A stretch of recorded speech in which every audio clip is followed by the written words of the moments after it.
మనది రైతుల పక్షపాత ప్రభుత్వం నేను ముందే చెప్పిన. మావిగన్ అని చెప్పి రెండో ఆలోచన కూడా చెప్పిన. అసలు ఈ పద్ధతి ప్రకారం పోతే అసలు ఏ రాజధాని రాష్ట్రానికి ఇప్పుడు కాదు, ఇంకో 30 ఏళ్ళ తర్వాత కూడా రాజధాని ఈ రాష్ట్రానికి రాజధాని లేకుండానే ఉంటుంది తప్ప రాజధాని అనేది ఉండదు.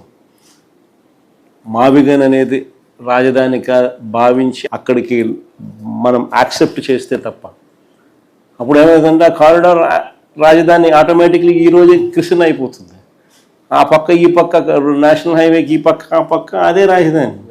రాజధాని అంటే ఏంది, రాజధాని అంటే ఏందనేది వీళ్ళకి ఫస్ట్ అర్థం కావడం వల్ల ఆడ ఎయిర్పోర్ట్ కడతానంటాడు. ఇటు ఉంది కదా స్వామి ఎయిర్పోర్ట్ అంటాను, ఆడ నీకు ఆడ పోర్ట్ లేదు, సీ పోర్ట్ లేదు. ఇటు ఉంది కదా నేను సీ పోర్టు అని చెప్పి మచిలీపట్నం అని చెప్తాను. రాజధాని అంటే ఏంది? సీ పోర్ట్ అనేది అక్కడ ఉంది, ఎయిర్పోర్ట్ అనేది గన్నవరంలో ఉంది, మీకు నేషనల్ హైవేలు 4 నేషనల్ హైవేలు జంక్షన్లు అక్కడే కలుస్తున్నాయి, 3 రైల్వే స్టేషన్లు ఉన్నాయి. ఆడ గుంటూరులో ఉంది, విజయవాడలో ఉంది, మచిలీపట్నంలో ఉంది, మెడికల్ కాలేజీలు అన్నీ ఉన్నాయి, ఇన్స్టిట్యూషన్స్ అన్నీ అన్నీ ఉన్నాయి. రాజధాని అంటే ఏంది? ఇవన్నీ నువ్వు మళ్ళీ కడతానంటావు, నువ్వు మళ్ళీ జీరో నుంచి స్టార్ట్ చేస్తానంటావు. దానికి మళ్ళీ రోడ్లు లేని చోట రోడ్లు వేయాలంటావు. 20 కోట్లు అయ్యే రోడ్డును 53 కోట్లు అంటున్నావు. ఆ బిల్డింగ్ స్క్వేర్ ఫీట్కి 20,000 పెడతానంటున్నావు. 4,500 మిగతా చోట అంతా ఖర్చు అవుతా అంటే 5 స్టార్ లాబీస్తో సహా ఇటాలియన్ మార్బుల్ వేసి ఈడ మాత్రం నీకు 20,400 ఖర్చు అవుతాను ఎస్ఎఫ్టీకి. అంటే ప్రతిదీ స్కామే. ఏం జరిగినా కానీ రాజధాని పేరిట నువ్వు స్కాములు చేసేదానికోసం అని చెప్పి నిరంతరం ఇక్కడ ఏదో ఒకటి జరిగించే కార్యక్రమం ఇక్కడ చేస్తూ ఉన్నావు. ఇక్కడ అన్నీ ఉన్నాయి కదా స్వామి, నువ్వు చేయాల్సిన పని ఏమి లేదు. ఊరికి ఇది కారిడార్ను ఊరికి రాజధాని కింద డిక్లేర్ చేస్తే చాలా ఆటోమేటిక్లీ ఇది పెరిగిపోతుంది.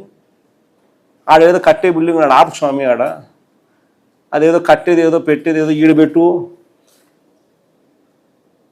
400 ఎకరాలు సరిపోతుంది. ఆ కారిడార్కి ఈ పక్క ఆ పక్క 400 ఎకరాల కన్నా ఎక్కువే ల్యాండ్ ఉంది, సరిపోతుంది అని మనం చెప్తా ఉన్నాం.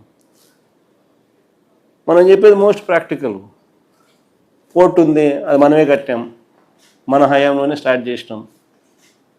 ఇప్పుడు వీళ్ళు వచ్చినాక దాన్ని ఆపినారు. మనకు ఆల్రెడీ డబ్బులు కూడా ఉన్నాయి దానికి బ్యాంకుల్లో, ఫైనాన్షియల్ టైఅప్ చేసినాం మనమే,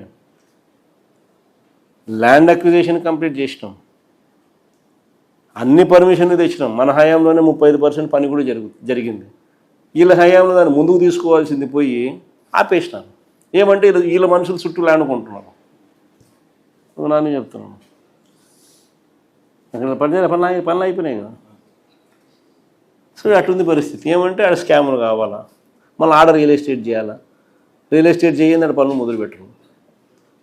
సో పోర్టు పనులు ఆపడము, వీళ్ళ చుట్టూ ల్యాండ్ కొనుక్కోవడం, తర్వాత మళ్ళీ పోర్టు పనులు స్టార్ట్ చేయాలని.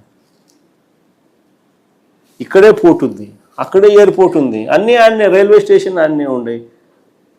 నేషనల్ హైవే రోడ్డు బ్రహ్మాండమైన రోడ్డు పోతుంది, 110 కిలోమీటర్లు. ఏం కావాలి నీకు అని మనం చెప్తాను. ఇది ఎక్కదు. ఎందుకు ఎక్కదు? ఇది స్కామ్లు జరుగుతాడు.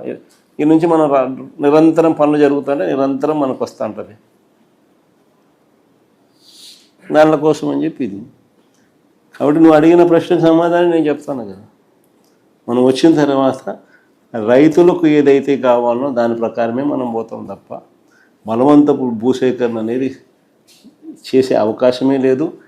దాని గురించి సమస్య లేదు. మీ కేసులకు సంబంధించి కూడా వైఎస్ఆర్సీపీ తరఫున లీగల్ ఎయిడ్ కూడా సపోర్ట్ చేస్తాం.